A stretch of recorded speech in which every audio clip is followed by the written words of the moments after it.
بسم اللہ الرحمن الرحیم۔ السلام علیکم ورحمۃ اللہ وبرکاتہ۔ ہم حضرت عمر فاروق رضی اللہ عنہ کے مناقب سماعت فرما رہے تھے، اور آج ہم حضرت عمر فاروق رضی اللہ عنہ کا زہد و تقویٰ اور اللہ رب العزت کی بارگاہ میں آپ کس طرح رویا کرتے تھے ان واقعات کو پیش کرنے کی سعادت حاصل کریں گے انشاءاللہ۔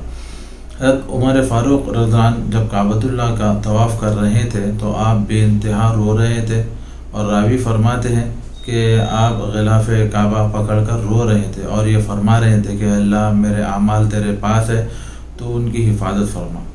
اور ایک مرتبہ آپ نماز پڑھا رہے تھے اور پیچھے کی صف میں آپ کے رونے کی اتنی آواز آ رہی تھی کہ اس کی مثال ایسی دی گئی کہ ہانڈی میں جس طرح پانی کھولتا ہے، جس طرح اس کی آواز آتی ہے، اس طرح آپ کے رونے کی آواز آ رہی تھی۔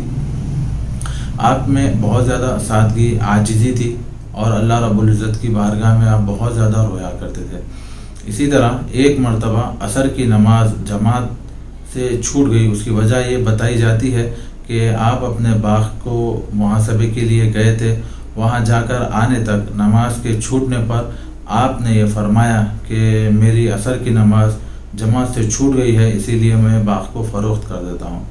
ہم دیکھیں کہ حضرت عمر فاروق رضی اللہ عنہ کے دل میں دنیا کی کوئی محبت نہیں تھی، حالانکہ وہ باغ تھا، لیکن نماز میں وہ حائل ہونے کی وجہ سے آپ نے اس کو فروخت کر دیا۔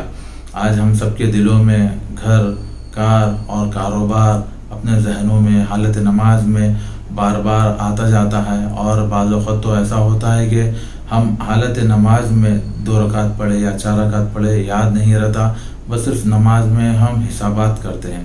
ایسا ہوتا ہے۔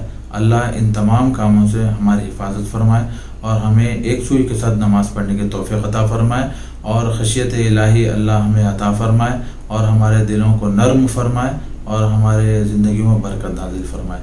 جزاک اللہ۔ السلام علیکم ورحمۃ اللہ وبرکاتہ۔